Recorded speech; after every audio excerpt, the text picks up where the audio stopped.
Hey guys, well, I figured I'd show you another short video. There's the all steel front end off the car now. Kind of give you a look at it. What we did to do it. It's kind of a unique way to do it, but I've done it on a few cars, so worked pretty good. There's the mounts that it hooks to. Obviously they're my toe hooks, but anyways, here's the motor. Like I said, this is a 513 cubic inch low deck. It's got Indy Big Easy heads on it. It's got an 1150 Dominator on it, quick fuel. Or mini alternator. This does have a gear drive. I don't know if you can see it in there. It's got a gear drive, and TTI headers. And just for you Aspen guys that want to go with a big block, TTI headers for an A body, low deck, fit perfect in these Aspens without doing anything to them. They go right in. They don't hit nothing. They don't hit the steering. I mean, they're couldn't ask for a better setup. And TTI don't have these listed. The guy said after I put him in this car that he was going to list them for the Aspen. So I don't know, maybe they do now, but they didn't originally. So I was taking a chance buying these to put them in here. I was going to make them fit, but they didn't need anything. They just popped right in. So just kind of food for thought for anybody that wants to build a Aspen into a big block car. So this one is big. I mean, all complete front stock suspension on it with the goofy front torsion bar, heavy old everything. It's even still got the original rubber puck still in it. So I don't know, it works good. We've never had a problem with it. I have this front end tied down a little bit. It's kind of hard to show, but I extended the stop right here. We got like an 1.5 inch extension on that stop.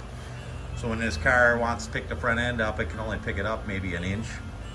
Or, you know, the droop of the front suspension only droops out about an inch.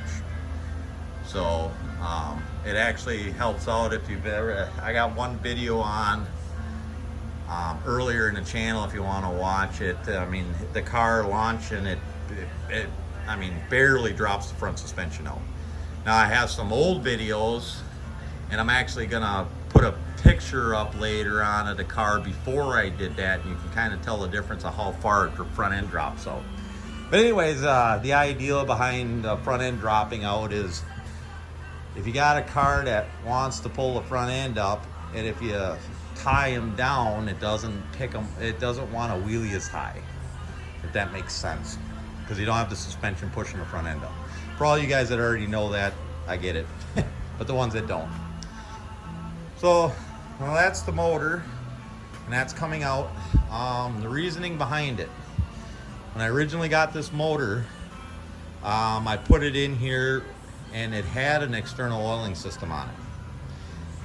We didn't want the external oiling system on this car. So, for all you guys that have built stroker motors, a 513 cubic inch B-block is not supposed to have an internal oil pickup because they don't fit very well. Well, I made it fit. So, you know, a few extra bends here and a few extra bends there, and I got it to fit. So a clearance to everything. The problem is that we think what happened with it is I cracked the tube. So what this car does is it's got 90 pounds of oil pressure, cold, and throughout idling, RPM, whatever, it's all good. But once this car gets hot, after you make a pass with it, so it's heat soaked. What'll happen is at an idle, so 800 RPMs, this thing literally has 17 pounds of oil pressure. But if you touch the throttle and bring it up to 900 RPMs, it's got 45 pounds of oil pressure. So just at that real low RPM, super hot, heat sinked out, the thing, for some reason, drops oil pressure. And it never goes to zero, but the lowest we've ever seen it is at 17 pounds. Well, we don't like that. So, and my engine guy agreed with me. It's most likely that I cracked that tube, and when that tube gets hot, that crack is expanding, and at that low RPM, it's letting enough oil pass to where it's dropping the oil pressure. Now, is that it? I'm hoping. So we're gonna pull it back out. We're gonna put on external oiling system setup again. Well, for good this time. And then put it all back in, and hopefully that cures it. That cures it, the kid can go out and race this year. If it doesn't cure it, the motor's gonna come back out and it's gonna get freshened up. Because we bought this motor used. So we didn't know what we were getting until we got it, and I mean, I'm happy as hell. He paid less for the motor than what the heads are worth, the whole thing. So I mean, it was a steal, and it's made 100 passes on it the way it is. It's just we don't like that oil pressure the way it is. So he's getting kind of concerned and doesn't want to have anything bad happen. So anyways, that's kind of the story behind the motor.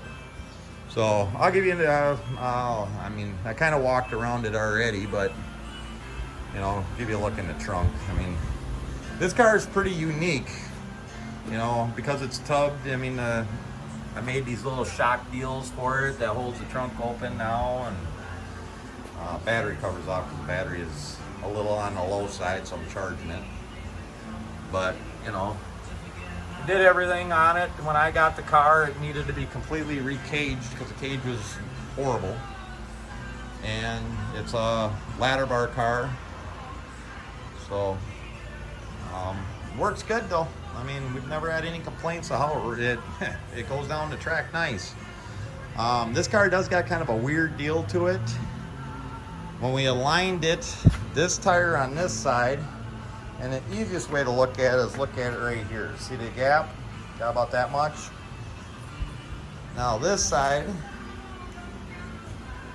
when we had everything done on this car, we actually set this tire back about 3/4 of an inch.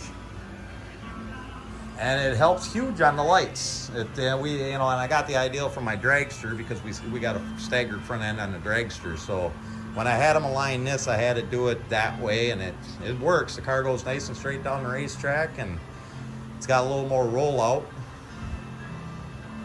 Besides that, that's about it for now.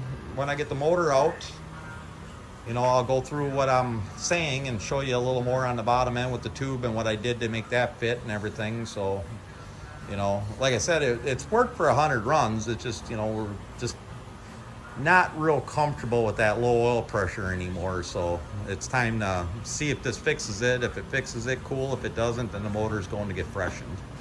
So anyways, that's it for now. I'll let you guys, I'll show some more as soon as we get the motor out of the car. Thanks for watching, and hit the subscribe and comment away. I'll answer what I can. Thanks. Bye.